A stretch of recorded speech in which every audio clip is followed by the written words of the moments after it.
Welcome to another episode of the Left of Lansing podcast with Pat Johnston. A progressive insight into Michigan's political and cultural world. And of course, an entertaining podcast designed to shine a light on how to make Michigan's political machine work for the people. Now, from the Left of Lansing headquarters, located in his attic, here's the award-winning Pat Johnston.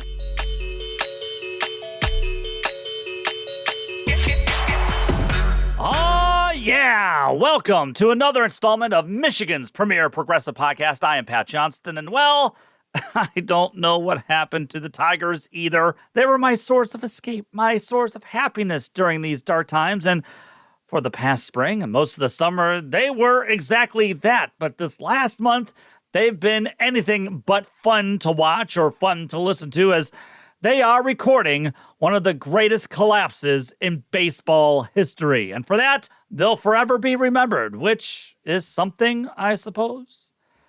leftoflansing@gmail.com is the best way to reach me. Follow me on Blue Sky, Twitter, Facebook, the Gram, and yes, on YouTube. There is a Left of Lansing page on the YouTube where you can check out not only the weekly episodes of Michigan's premier progressive podcast or the much anticipated and much celebrated Monday musings and Friday shorts, but you'll find the much coveted YouTube short videos that I film and produce myself, and it shows. So not only like and subscribe to the show wherever you get your podcast, but also like and subscribe to Left of Lansing on the YouTube. Coming up here in a few, I'll be talking with Kelsea Hector, who's running to become Lansing's next mayor. Now, Kelsea is focusing on a progressive, community-driven kind of campaign, and Kelsea stunned the Lansing political world by finishing second place in the primary last August. So that means Kelsea will get to face incumbent Mayor Andy Shore, who's receiving some big-time backing from some state Democratic Party officials like Governor Whitmer, but also from some powerful Lansing business groups. And it's not a secret that Kelsea is facing an uphill battle, but they're going to put the working class's interests first and foremost ahead of the donor class. So I'm looking forward to my discussion here with Lansing mayoral candidate Kelsea Hector in just a few moments.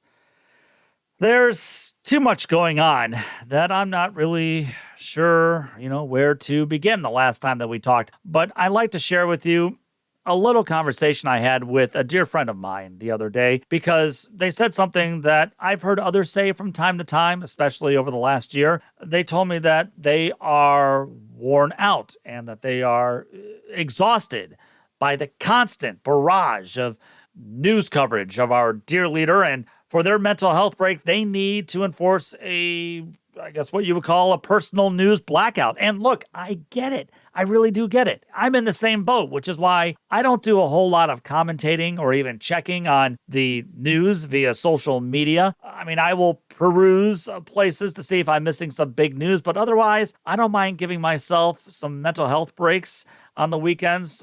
Usually I record the Friday shorts, and after that, I'm done talking politics until first thing Monday morning. And mental health breaks, they are good. I mean, for me, that could be through watching shows, or since it's football season, I'm escaping through that, or reading something non-political, or listening to non-political podcast, or walking Trenny the dog, or listening to music while kicking back with a Michigan brew on the patio. And with the warm weather that we are having here this September, we can get outside even more, and I'm liking that. So I get it. I get that we all need mental health breaks. I met another dear friend for lunch the other day, and they expressed how it's great that I, Pat Johnston, am out there providing a much-needed progressive voice in Michigan, and that while they're very politically engaged, they too have been demoralized with everything that's happening.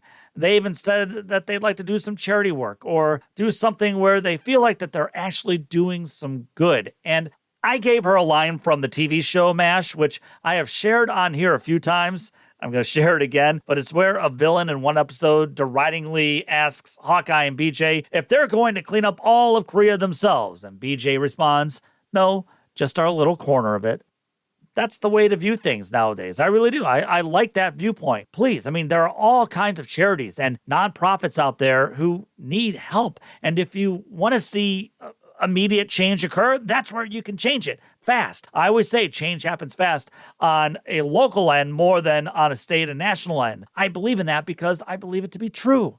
It's one thing to send out a tweet or make a video, but it's another to actually get outside and help people or help your community or help the environment or help your local school raise money for the marching band or the robotics team or the soccer club, whatever. My point is that there are a number of ways that you can help affect change where you live or find peace or just find a little bit of happiness and hope for humanity. You're allowed to do that. I read someone on social media post something, and I wish I could find it. It was from this week, and I didn't save it, but they commented on how they just don't recognize American culture anymore. And so because of that, they are happy to live in Greece, to be away from it all. Hey, whatever works best for you. I mean, whatever works best for your mental health, your personal, financial, and physical safety. I am not going to tell anyone how to live. I don't begrudge anyone for leaving America to live abroad. There's a lot of appeal in that. Although fascism appears to be slowly growing in strength in many parts of Europe nowadays. I mean, look at former Italian Prime Minister Silvio Berlusconi and how he learned the importance of controlling media and controlling the message in order to reign in that country for a number of years. I mean, you think dear leader Trump just figured this out all himself? You don't think that he looked at Berlusconi and say, hey, why not here in America? So moving away, I get it. It is an option. Finding your own inner peace is never a bad idea. And whichever way you find it, my advice to you is to search for it and to live it. For me, I told you what I do sometimes for mental health breaks, but I'm not giving up my freedom of speech to let authoritarianism and, yes, fascism run amok in my state of Michigan or in my country. I agree. It is demoralizing most of the time, all right? But that doesn't mean we completely check out and allow corporate authoritarians with the cult of MAGA white Christian nationalism to gain complete rule throughout the nation. And thankfully, there are many on the front lines giving voice to the voiceless and giving representation to those who can't afford it in our own corrupt system of government, which is under control of the Trump regime. Or look to Lansing, where corporate donors seem to be running the messages down there. So check out if you must from time to time, because it's good for everyone to do that. But don't remain completely checked out, since that's exactly what the authoritarians want you to do. They want you to get tired. They want you to tune out. And then they get to claim victory. And in the meantime, millions will continue to suffer. For example, and I know this may not seem like big potatoes to some, but I came across this story from Bridge Magazine's Maxwell Howard. And the article is titled, Congress Ends Nutrition Program, UP Rep Called Results Disappointing. Now, Michigan used to receive around $27 million in federal funding to provide nutrition programs for Michiganders who desperately need it. And it's a program that's run through Michigan State University Extension. I mean, let me just read to you the beginning paragraphs from Maxwell Howard here in the story. Suzanne McAtee has attended the classes offered through Munson Hospital's Fruit and Vegetables Prescription Program since they began 5 years ago. By the way, the story is being written up in Traverse City. The story continues. At 93, she credits the program through which doctors prescribe diet education as a treatment for chronic diseases such as obesity, diabetes, and high blood pressure, with helping her manage her health. I have stage 5 kidney disease. My next step is dialysis, McAtee said. I have controlled this through my diet, which is very important to me, and that's the other reason I pay particular attention to everything I eat. Okay, that sounds like a decent way to spend our taxpayer money, doesn't it? I mean, it's just $27 million to the state. $27 million, when you look at it from the grand scheme of things, what we spend here in this country really isn't that much. I mean, no one wants to go through dialysis if they can avoid it. And this fruit and vegetable prescription program seems like it's not only a good way to keep people healthy, but it's also a cheaper and more efficient way for people to live, right? Seems like it to me. But not if you're in the MAGA Republican Party. These healthy diet programs are called SNAP Ed programs, SNAP being the National Food Assistance Program and Ed standing for education. MSU Extension and the Michigan Fitness Foundation run these SNAP Ed programs in community centers, schools, and food pantries across the state. And these programs and classes are free for Michiganders to attend because, again, they're working to keep people healthy. Yet MAGA Republicans don't believe programs like that taught enough Americans to pull themselves up from their own bootstraps. They must tear that money away. Amazing, because unlike MAGA Republicans and many members of Congress across the aisle, thousands and thousands of Michiganders don't have access to fly on corporate donor junkets or engage in some trading of stocks. Don't call that insider trading, of course. Shh, don't say that. I mean, they aren't afforded the best of the best when it comes to health care coverage, unlike members in Congress. No, they rely on these programs to help them lead healthier lifestyles, which in turn not only helps them, but helps all of us in terms of healthcare costs. It's a no-brainer. But the Republican MAGA murder budget contained a few lines defunding these SNAP Ed programs. Now, you may be wondering, why do I call the so-called big, beautiful bill the MAGA murder budget, especially in these tumultuous times? Is because, well, I call it that since that's how I see it. What's so big and beautiful about gutting Medicaid, thousands of clean energy jobs, rural hospitals, just so Elon Musk, Betsy the Boss, and dear leader himself and corporations receive more tax cuts? What's all beautiful about that? It's a bill that is putting American lives in danger. Of course, that doesn't mean I'm advocating harm or physical threats to anybody out there. The only threats I make here is to defeat MAGA Republicans at the polls, and that is the Democratic way. That is the progressive way. The other way is the strongman authoritarian way, such as when dear leader's cult attacked the Capitol on January 6th. That's the opposite way. That's the violent way. This isn't just a policy debate where we're trying to figure out if we either pay to rebuild roadside curbs or cut down some shrubbery in a downtown park. We're talking about people's lives and well-being. Because here's what the MAGA murder budget will do when it comes to this SNAP Ed program in Michigan. And this, again, is according to Maxwell Howard, quote, Congress slashed funding for SNAP Ed in the One Big Beautiful Bill Act earlier last year. More than 120 MSU Extension health educators will lose their jobs across Michigan this month, and the Michigan Fitness Foundation is in the process of sunsetting some of its own programs into next year. How is not only gutting a program that helps keep Michiganders healthy, but also gutting more than 120 MSU Extension jobs an example of something that is quote-unquote beautiful? How is that winning, Michigan? How the hell is that making America healthy again? Oh, but thank God we're telling pregnant women to take the pain and stay away from Tylenol, despite any evidence out there showing that taking a few pills here and there causes autism in their children. I mean, it is amazing that millions of Americans are getting their healthcare advice from this guy. Effective immediately, the FDA will be notifying physicians that the use of let's see how we say that. Acetaminophen. Is that okay? Which is basically commonly known as Tylenol. God. Oh, man. We have a guy who could not say the word acetaminophen. His brain is turning to mush. But rest easy, America. Your government is here to protect you. By the way, according to that Bridge, Michigan story, MAGA Republican congressman from Louisiana, I'm being told he's from northern Michigan, which includes the entire UP, Jack Bergman. I'm sorry, but I hear he spends more time down in Louisiana than he does here. Anyway, Jack Bergman said in an email that while he was sad to see SNAP Ed defunded, it produced disappointing results. Oh, yes. And as Sarah Eichberger, a Traverse City SNAP Ed educator, said in response to Jack Bergman, she said, how can you now say one underfunded federal nutrition program is responsible for not making our entire country healthy? We live in a country where there are systems and structures that prevent people from being healthy. Yes, we do. That is true, Jack Bergman from Louisiana. It was underfunded to begin with, and now you're saying, oh, look at these results. No, it just shows how obesity and diabetes continue to destroy lives in this country, you jerk off.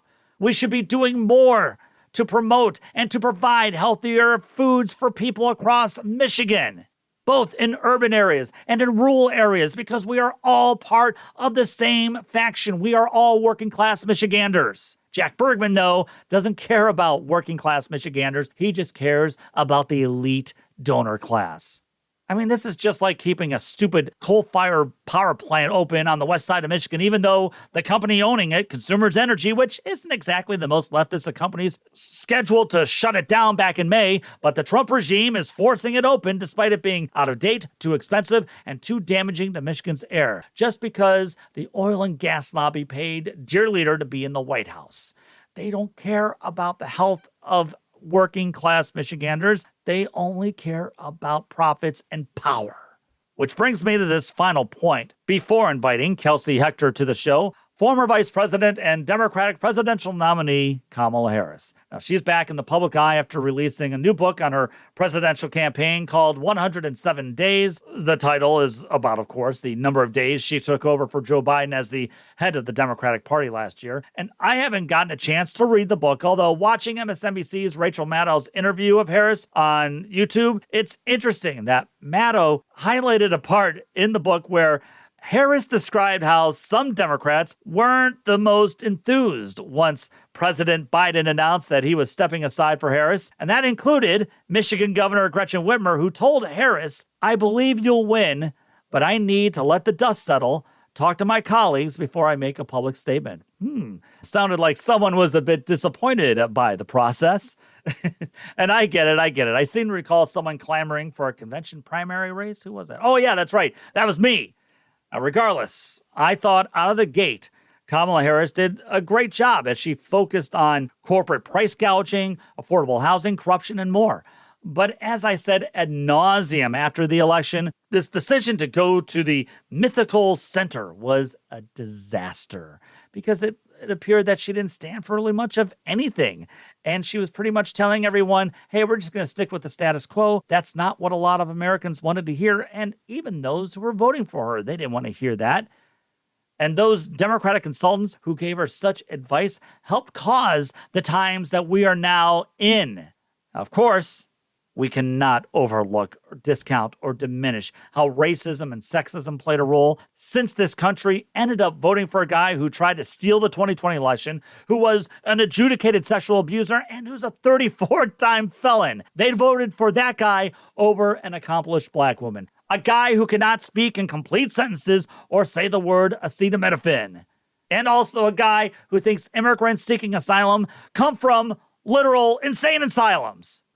That all being said, Harris had the reins of her campaign and agreed to go the non-working class, non-populist route, and she lost. But at the very beginning of her interview with Rachel Maddow, Harris talked about how surprised she's been over how corporate America and the billionaire class capitulated to dear leaders since the start. She said, "I always believed that if push came to shove, those titans of industry would be guardrails for our democracy." You know, this is where I believe that people like Kamala Harris and many establishment corporate Democrats failed all of us. If you recall, during the Democratic Party convention last summer, or in the summer of 2024, UAW President Shawn Fain gave a fiery speech, as did Vermont Senator Bernie Sanders. Those speeches happened on the same night, and it was nice hearing a real working class agenda being shared on the DNC stage. However, later that night, former American Express CEO Kenneth Chenault appeared at the podium to announce his support for Harris. He led American Express for nearly 2 decades, and it was being reported that he was going to be one of the frontrunners to become Treasury Secretary had Harris won.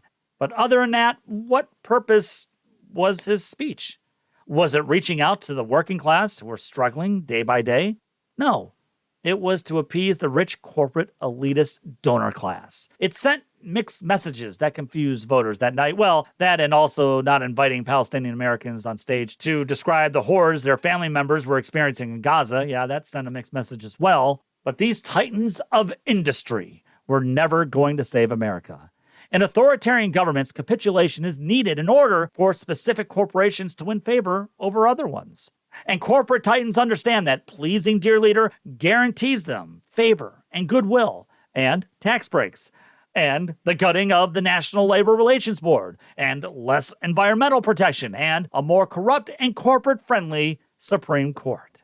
It's why the crypto bros are thrilled to have your leader leading the way. You see, they make more money for him, and then he cuts consumer protections for the rest of us when it comes to crypto. And it makes you wonder why Michigan Democratic Senator Alyssa Slotkin voted to further eliminate cryptocurrency protections. The tech bros and corporate titans across a number of industries understand that capitulation means more power, and they're fine with that. They are more than fine with that, which is why we progressives were begging Harris and are still begging many Democrats to go more working class, to go more populist. Yet, they don't seem to get that message as we watched Kamala Harris in that very same interview give a tepid endorsement towards Democratic Socialist Zohran Mamdani, who will be New York City's next mayor in just over a month.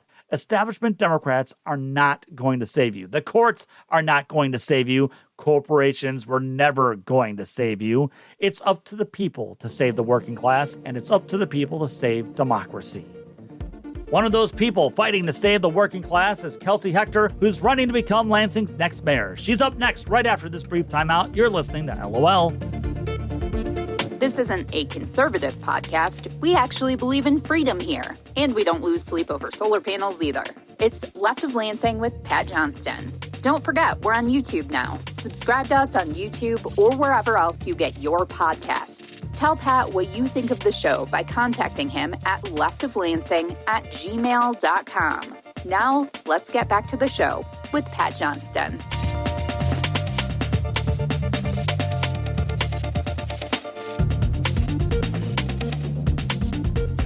Follow Left of Lansing again on Blue Sky, Facebook, the Gram, and yes, even on Twitter. Look, I understand. I know there's lots of debate going back and forth amongst progressives as to whether or not to stay on Elon's Twitter, and I get the arguments for leaving altogether. I'm still going to be on there because I have to see what MAGA Republicans are saying and doing. And while I know my stuff doesn't carry much weight on that hell site's algorithms, I'm still going to post thoughts on there, and I'm still going to push back against MAGA when I feel like it's needed. Okay, so you can still follow me on Twitter.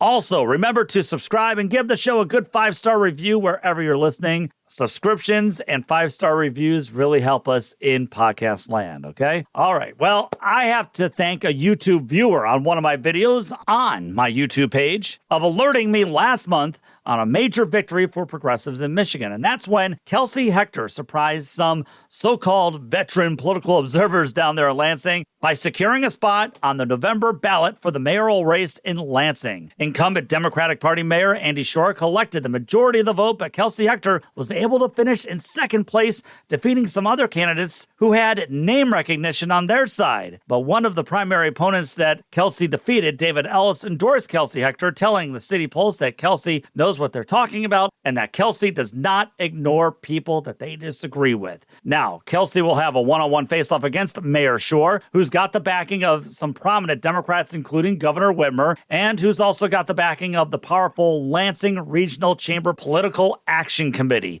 But Kelsea Hector doesn't seem deterred by that, and even without big donor money, Kelsea's message and campaign is resonating with a good chunk of Lansing voters. And with that, I'd like to welcome Kelsea Hector to Left of Lansing here this week. Thanks so much for joining us here, Kelsea. Thank you so much, Pat. I'm really excited to be here and talk a little bit more about our campaign and my love for Lansing. So I appreciate you having me on. You're 33, correct? I am, yes. I'll be 34 in October. It's coming up pretty quick. When you were 23 years old, did you envision running to become Lansing's next mayor, a decade later? Absolutely not. If you would have told me that I would be right in this position I am now, I would have probably thought you were lying.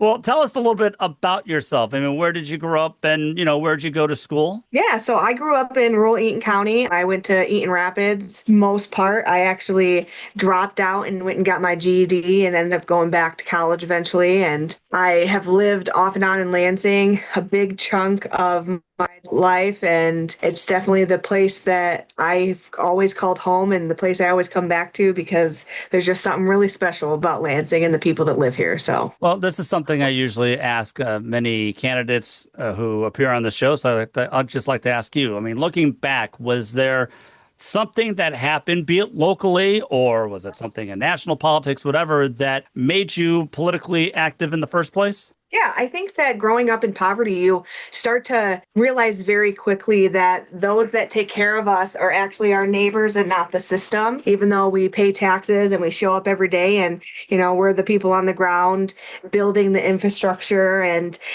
all the systems that are in place. And you just start noticing how systemic inequities happen and they trickle down and all the hard things that our neighbors and ourselves go through.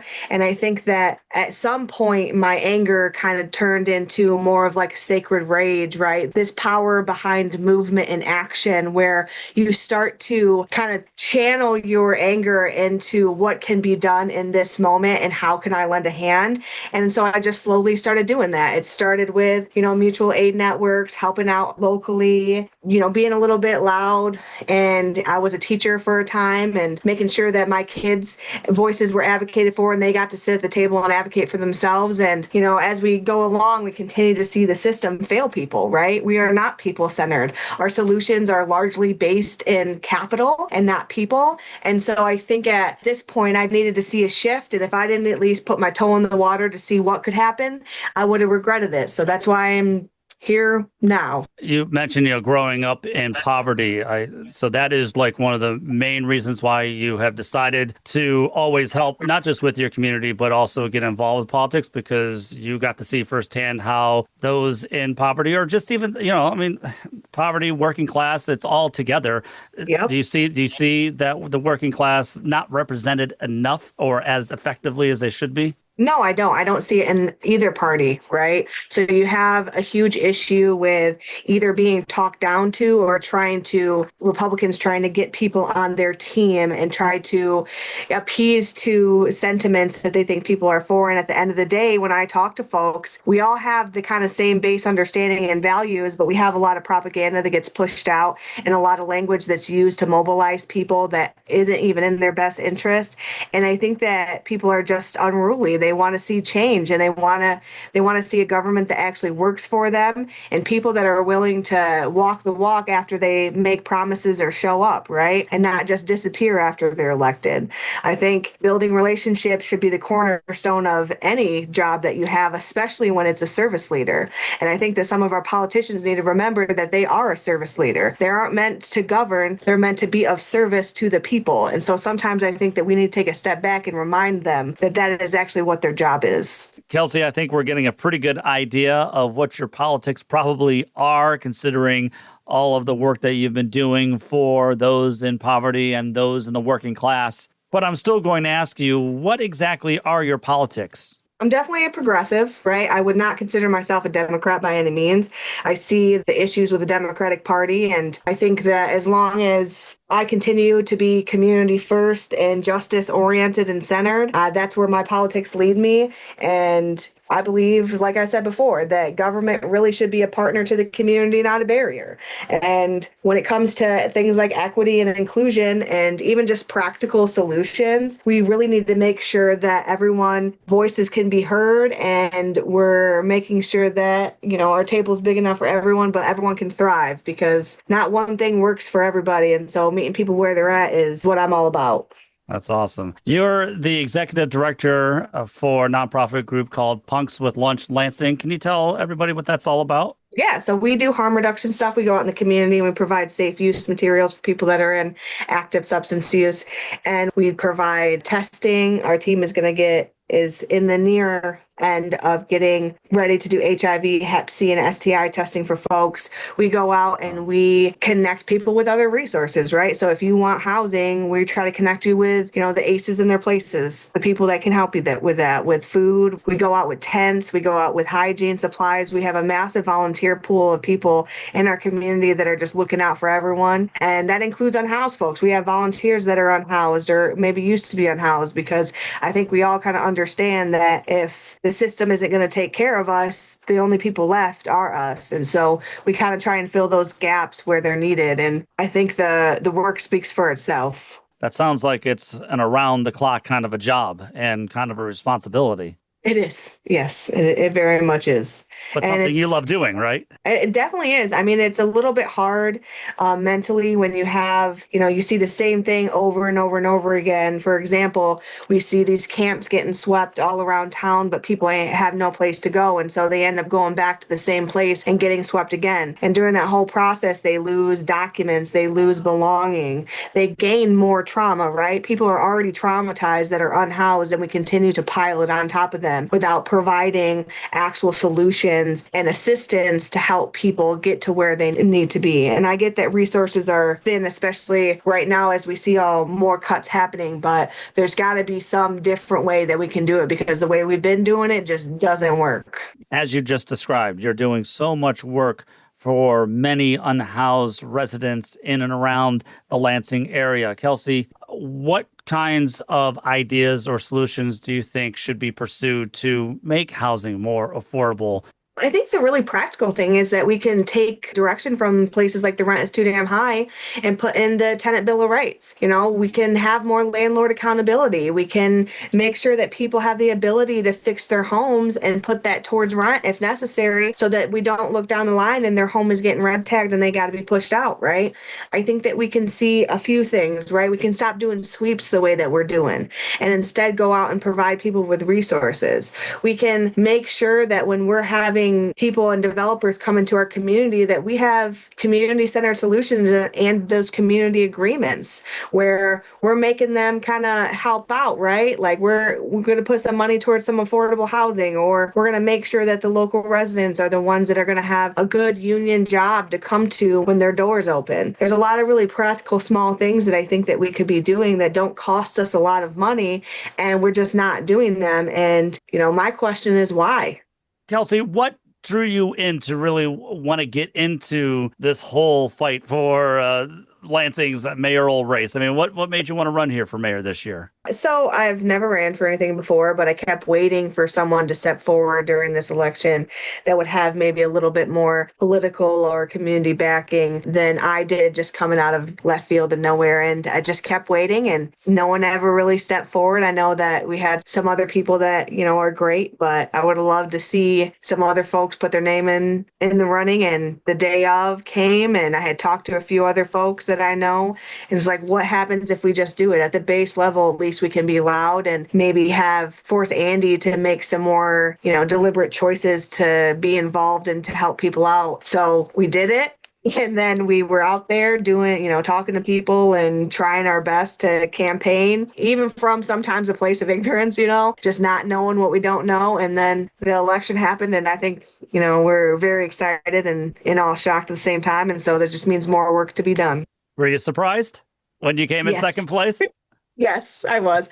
Other people were like, I wasn't surprised. And I was surprised. We had Brown on the ballot, that on city council, much larger name recognition than I. And so I was a little shocked. I had assumed that Brown was going to come in second. It was a very pleasant surprise. And I think that it kind of goes to show that us activists out here that are on boots on the ground, we're in a lot of different spaces. And sometimes we don't realize how many people we actually know across the city. So I've been very blessed and privileged to be able to occupy this space and meet people and learn everything I have learned so far, and probably will continue to learn. And you were talking about Lansing City Council member Jeffrey Brown, is that correct? Yes. Wanted to make sure on that one. Where do you believe that Andy Shore, the current mayor, where do you think that he has really fallen short here on helping the working class in Lansing? I think that he just needs to be more connected to the people. I think that he needs to understand that there's already solutions in every corridor of Lansing, and our neighbors know what we need. We just need a platform and someone to advocate for us. And we need someone that's connected, right? We need someone that is willing to build those relationships and not just show up for photo ops. And I think that he, there's some things that he is doing well. I'm not going to take that away from him.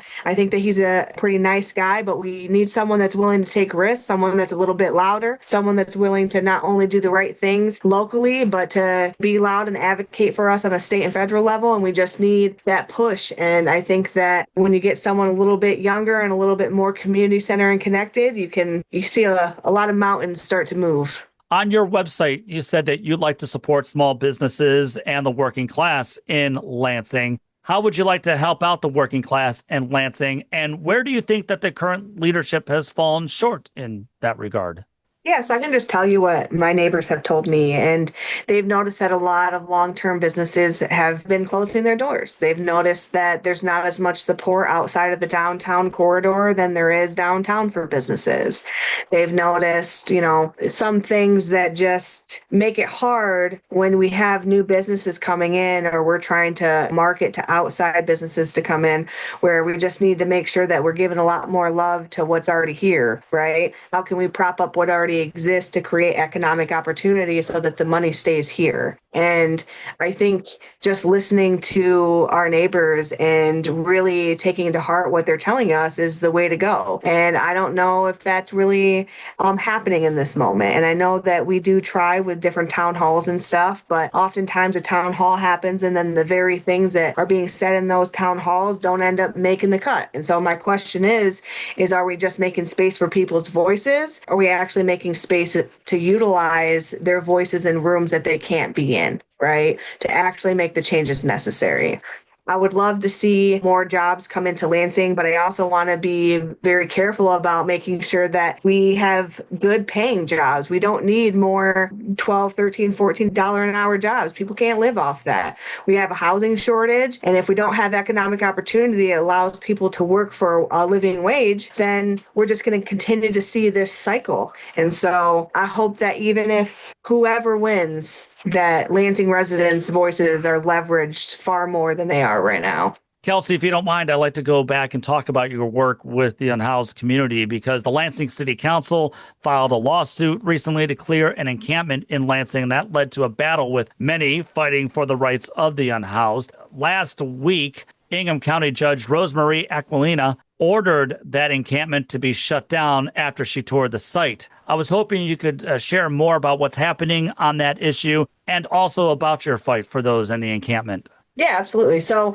Judge Aquilina mandated to the city of Lansing that they have to find adequate and appropriate housing for the residents that are at Dietrich Park. And so she had made it very clear today. We actually go back every Wednesday. So this would be the third time that we've been in court to make sure that the city is providing resources to those folks. And today she said she's willing to keep this case open for a year if that's how long it takes to get people in suitable housing. What we're seeing, though, is this rhetoric from the city saying that the people at the encampment actually don't want help. They don't want help, that there's all these issues and things. And what's really frustrating is with someone who is there all the time and know a lot of the residents there, that's just not true. And so I think that we, need to really stop with the rhetoric that we're pushing out, because it's not helpful to actually anyone. And I do amend the city to bring in all the organizations, but we also can't use the organizations as cover for, look at us, we're doing such a great job, right? So we need to be in partnership, in a working collaborative relationship with the city in order to move this along. And as far as from my organization standpoint, that kind of hasn't been happening until I met with some people today, where I finally think I opened the door to more conversation and collaboration on that point. What I'm worried about, though, is that we do have some shelters, and there are some shelters that may have open beds, but they're not always friendly to LGBTQ folks, people with disabilities who may need a caretaker. And so I think that this complex issue needs to be looked at in totality. And I think that Judge Aquilina is in a good place to do that. I just hope she continues to lighten the fire under the city to make sure that she's not taking what they say at face value and looking at all of the facts and listening to more people than just what the city is saying. Half the camp did get swept last week before court. One of the business owners had cut a deal with the city to come in and bulldoze all of the land, meaning all of the trees that were there, the growth. It's right off the Grand River. And so I used to be a science teacher. Ecology is my thing. That's concerning, because now all of a sudden we're going to see an increase in erosion and different things trickling down to the Grand River, which is frustrating. They destroyed people's homes that day. And this was all right before court, and the city knew about it because they made a deal with the business owners. They didn't warn anybody. They didn't give us adequate time to move people out of there. We had probably about 15 to 20 advocates and community members that showed up. They came to move people's stuff out of there. I was there there. If you would like to see some videos of it on my Facebook, I feel free to go check it out. It was a very, very hard day. And if we let the city kind of get away with saying that no one wants help, that's what's going to happen to the other half of that camp. And, people deserve better. No, they do deserve better. And this is the maddening part about all this. When I look at it on a political level here, I keep hearing some Republicans, both here in the state. Well, let's actually just pay attention to here in the state, where they're saying, hey, it's because of the Gretchen Whitmer administration, right? It's because of Democrats being in control of Lansing for those 2 years that the economy isn't working for working class people, that the working class people are suffering because of all of these Democratic policies. It's horrible what Michiganders have to fight through each and every day because of these so-called failed economic policies from Democrats. Yet these same Republicans who at one moment say that the economy is rough for everyone will then turn around once they get into power and they will blame people. They will blame the working class for not being able to find adequate housing. And here's the thing. The economy is rough for millions of Michiganders and millions of Americans nationwide. And that's the frustrating part, is that they use the struggles of the working class to get into power, but then they immediately flip and blame the same working class for not being able to pay the rent or to buy a house or whatever. Their answer to those people is, oh, wait, you're just lazy. You're just lazy. And to some, they even say, hey, maybe if you're on Fox News, you say, hey, maybe we should just involuntarily, lethally inject them because they're homeless. Yeah.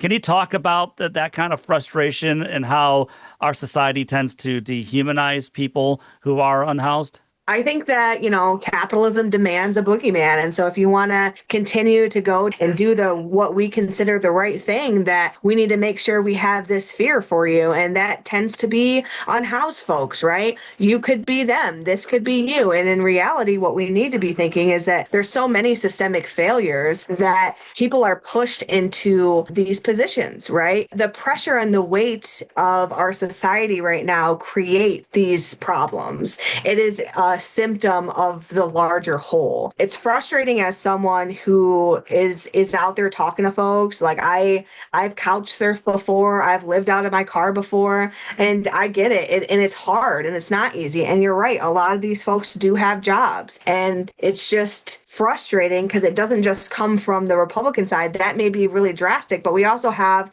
Democrats that are sweeping camps. We have, not enough resources going to where they should be going. And so the whole system as a whole is very, very frustrating. I mean, not just to me, but to a lot of people right now. And we got to do better. We got to stop putting capital before people, and we have to start having people-centered responses and solutions to things. And we're all interconnected, and I wish more people would understand that. Agreed. Progressive candidate to become Lansing's next mayor, Kelsea Hector, who is also the executive director of Punks with Lunch Lansing. Kelsea, if anybody would like to learn more about your campaign and like to help out your campaign here, how can they do so? So check us out on our website, KelseyHector.com. That's KelseaHector. You can reach out to us on social media, or if you see me around town, I don't bite, just stop and say hi. Well, listen, thank you so much for being on this week. You're definitely the real deal, and it's inspiring to have a strong progressive, not just a candidate, but a strong progressive advocate on behalf of many of those who need people like you fighting for them. So thanks so much for being on, and good luck to you, Kelsea. Thank you so much, Pat. I appreciate the time.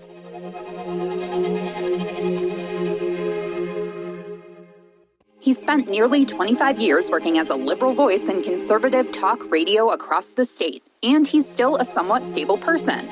It's the Left of Lansing podcast with Pat Johnston. You can find archives of the podcast, plus Pat's musings on other topics in written form at leftoflansing.com. Left of Lansing archives are available wherever you get your podcasts. And now Left of Lansing is available on YouTube. We'd like to thank Audio Boom for distributing all our episodes so we can share progressive, otherwise known as common sense, values across Michigan and the country.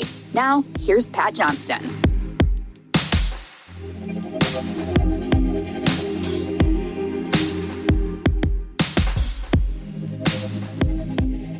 Special thanks to Kelsea Hector for joining the show. I will provide links to her campaign site and also her campaign's Facebook page as well. Remember at the beginning of the show when I was talking about affecting change on the local level and how that might be the best way to fight back against the creeping authoritarianism that we're witnessing throughout the country? Yeah, that's the front lines.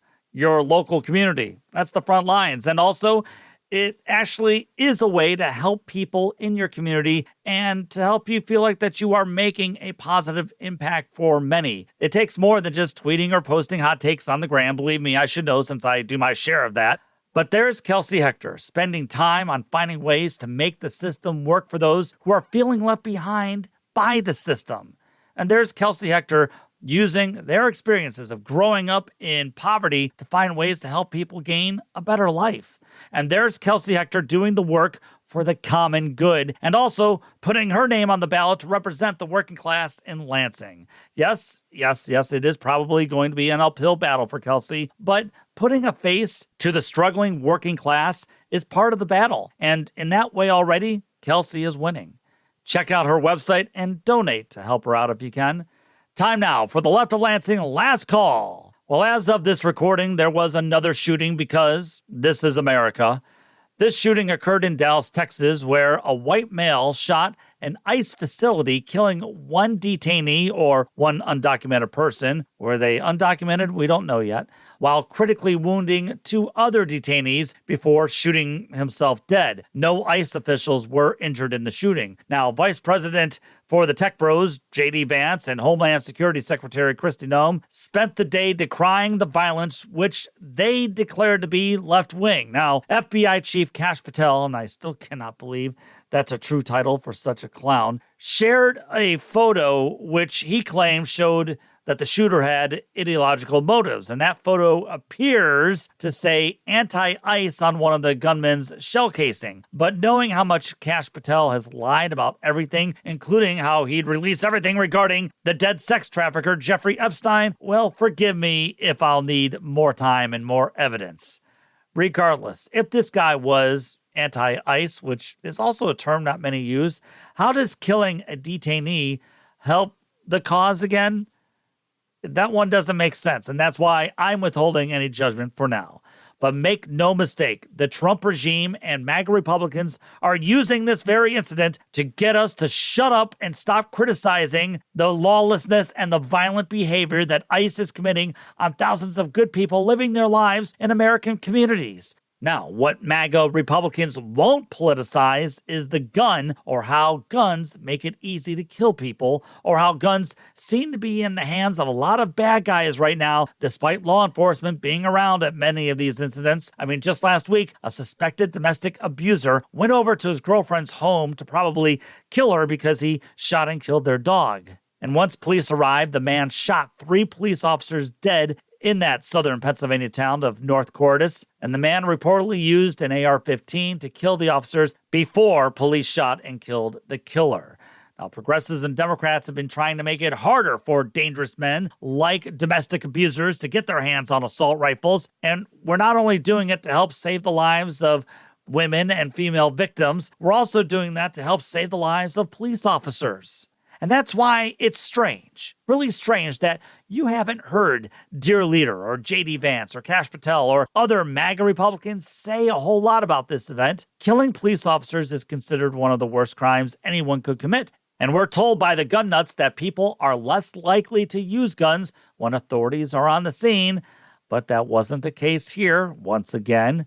Progressives are trying to make it more difficult for bad guys to get guns, while MAGA Republicans are making it easier. And can you imagine, just imagine, the uproar had the shooter been black or an immigrant or a transgender person? Can you imagine how the MAGA cult and the MAGA media machine would have played it?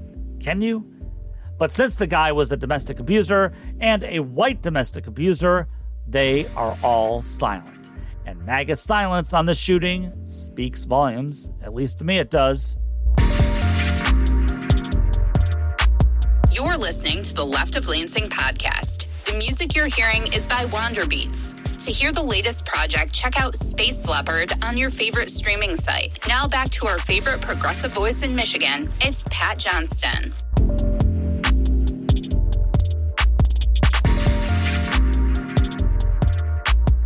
That's going to do it for this edition of The Left of Lansing. Special thanks again to Lansing mayoral candidate Kelsea Hector for being on the show. Hey, MAGA Republicans held a little vacation up on Mackinac Island over the weekend. Sure, I mean, there's this little budget issue. They could have been negotiating with Democrats since, a partial government shutdown in Michigan is looming in just a week. But come on, MAGA Republicans had to wine and dine with the best lobbyists out there. They didn't have time for the working class. Pish posh. Anyway, while on that little vacation getaway, MAGA Michigan Republicans held a little straw poll on who will be the Republican nominee for governor next year, and the winner was, according to Michigan Advance, Michigan Senate Minority Leader Eric Nesbitt of Porter Township, as he got around 29% of the votes cast. Oh, great. Former Michigan Speaker of the House Tom Leonard came in second with 23.5%. Former Attorney General Mike Cox finished with 18.5%. And Congressman John James finished in fourth place with just 14% of the votes cast. Ouch! I mean, wait a second. Congressman John James, who always has believed that he's been the front runner,